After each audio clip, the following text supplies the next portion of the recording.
অনুপ্রেরণার আরেক নাম থেত্তেরা বিল্লাল ভাই। ভাইয়ের পেট থেকে কেউ শিখে আসে না, সবাই শিখে বিল্লাল ভাইয়ের কাছ থেকে।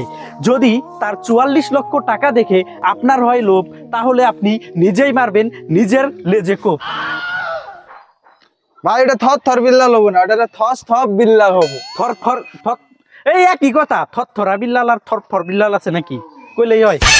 সমালোচনা নিয়ে কোন একটা সমালোচনা না ওইটা সমালোচনা। সমালোচনা আচ্ছা কোন আর একটা নিয়ে। মানুষ মানুষের পয়রা আছে, এইটাই মানুষের দোষ। থটস অফ বিল্লাল ভাই আমার গুরু, সে আমার শুরু, সে আমার শেষ।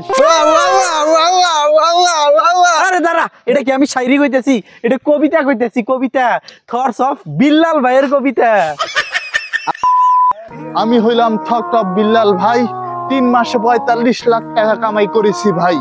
এই জমি আমি কিনে ফেলামু, করেছি ওয়াদা, আমাকে কেউ ফিরে দিতে আর পারবে না। এই দেখ থর বিল্লাল ভাই কবিতা ছন্দ মিলাইয়া 3 মাসে 45 লাখ টাকা কামাই আলাইছে। দেখ কি টাকা কামাই করছে, দেখ। হ্যাঁ কি কষ্ট ইল্লা দি, দেখ কি ভিডিও বানায় কত টাকা কামাই করে আলাইছে। বাপ রে। দেখ হ্যাঁ ওই দেখ থর বিল্লাল ভাই। ছোট লোক ঘৃণা লাগে, ঘৃণা।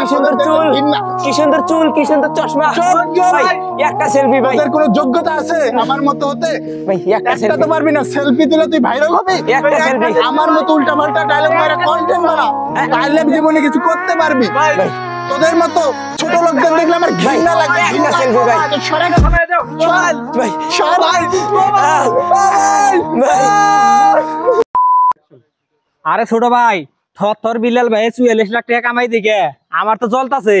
তুই তাড়াতাড়ি ক্যামেরা ধর, আমি একটা ভিডিও বানা হেলাই। ও ভাই তাড়াতাড়ি রেডি হন, তাড়াতাড়ি ডায়লগ মারেন, একবার করা ডায়লগ মারেন। থটস অফ বিল্লাল ভাইয়ের নামে আমি কন্টেন্ট করলাম শুরু।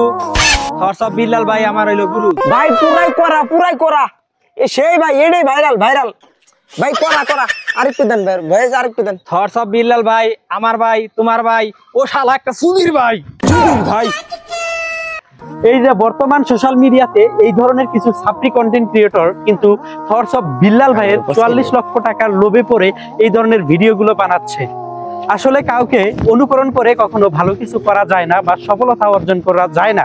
সফলতা অর্জন করতে হলে নিজের প্রতিভাকে কাজে লাগিয়ে দিনের পর দিন প্রচেষ্টা করতে হবে, তাহলেই কিন্তু সফলতা ধরা দিবে।